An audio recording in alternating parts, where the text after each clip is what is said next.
A needle pierces a man's eye, transferring his consciousness to an artificial brain. This is perfectly transplanted into the android, but the volunteer quickly goes mad, unable to accept the cold body. The scientists have to cut off the power. The boss initially thinks brain transplantation is a delusion. The scientist, depressed, goes for a drive, but gets into a car accident. The scientist survives, but his wife and 3 children die instantly. The scientist doesn't call the police. Instead, a colleague brings brain transplant equipment, extracts their brains, and sneaks into the cloning lab to transplant them back in. The colleague strongly objects, but the scientist insists on trying. Unfortunately, the colleague only, "Okay, I agree." He reminded the scientists cloning would take 17 days and require enough batteries, so the scientists stole all the car batteries from nearby vehicles. The problem was how to transplant the brain into the clone. The scientists repeatedly rehearsed the procedure, but each time it failed. Meanwhile, the clone was almost complete. 17 days passed in the blink of an eye. A colleague warned the scientists to immediately remove the clone from the chamber, because the clone's growth rate in the chamber was extremely fast. If they delayed for a few more days, the clone would have already died of old age. The scientists had no choice but to remove the clone from the chamber, and just as he was racking his brains, an unexpected detail gave him a sudden epiphany. She is the world's first human clone. Her brain has no consciousness. Scientist suddenly discovers touching wife's body. Her brain will be active. Scientists finally realized why the experiment failed.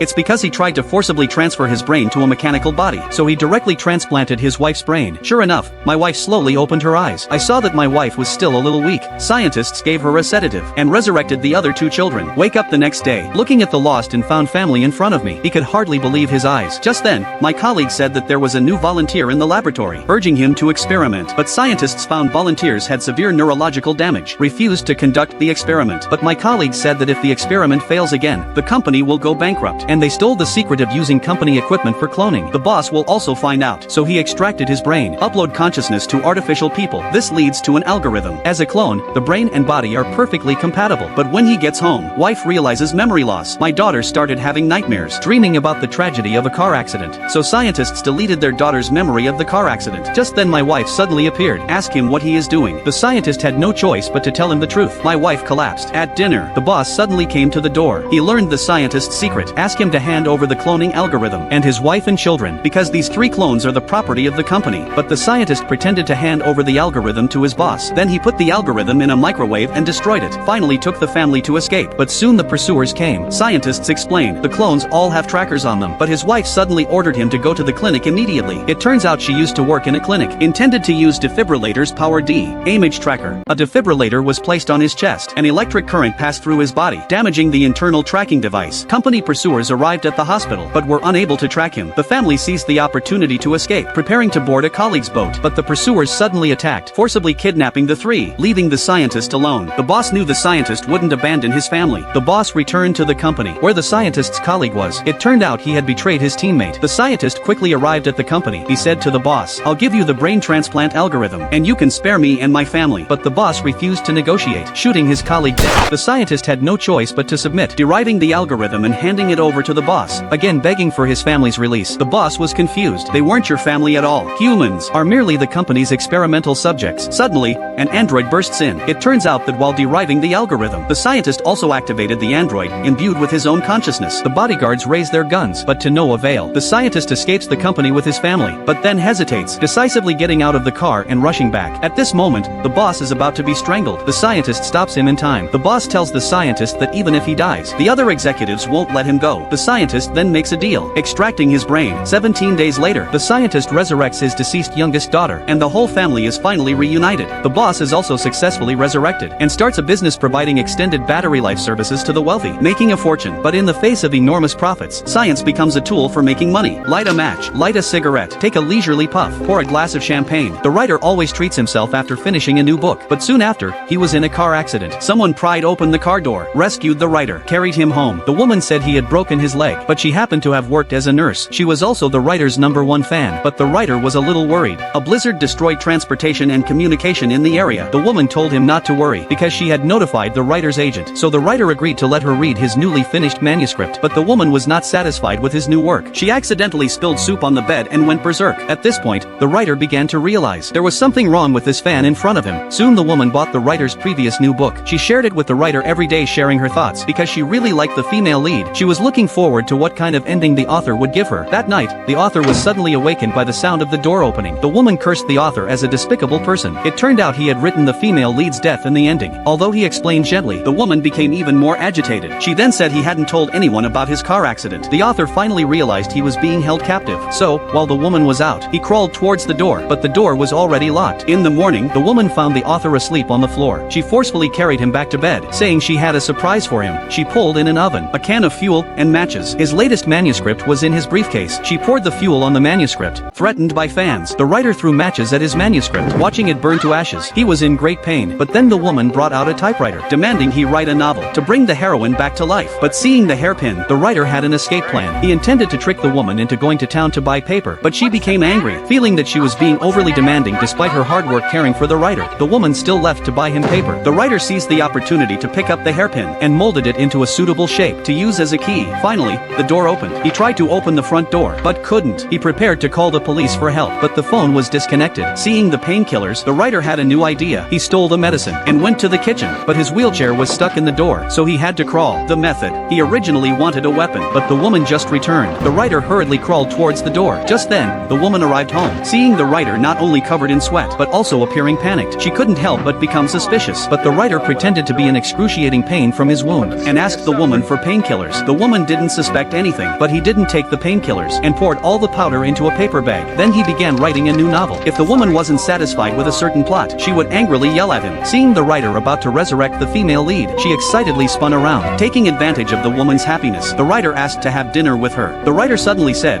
"How can dinner be without candles?" Hearing this, the woman eagerly went to get candles, and while she was away, the writer secretly took out the powder. She poured painkillers into a wine glass, but she accidentally knocked it over. The plan failed so easily. The writer had no choice but to continue working, building up his arm strength while writing his novel. The novel was finally nearing completion, but the woman became depressed. It turned out she had already fallen in love with the writer, but she knew she wasn't good enough for him. The woman pulled out a gun, but she didn't kill the writer. Instead, she drove away. But the writer knew the woman wanted to kill him, so he took a kitchen knife, hid it on his person, and practiced striking it repeatedly. When he woke up late at night, he saw the woman injecting him with anesthesia. When he woke up again, he found himself tightly bound. It turned out the woman had known his plan all along. To punish the writer, the woman broke his leg, but soon things took a turn for the better. That day, the woman went shopping in town, and happened to be noticed by the sheriff, who thought she looked familiar. So he went back to the police station to review the case files. It turned out she was suspected of committing multiple murders, and she had recently bought a large amount of typing paper. What kind of person needing typing paper? The sheriff boldly deduced the writer was hiding in his house, so he rushed to the woman's house. But seeing the police car arrive, the woman injected the writer with anesthesia and hid him in the basement. The sheriff found nothing. Suddenly, a strange noise came from the basement. He followed the sound and opened the basement door. Sure enough, he saw the writer.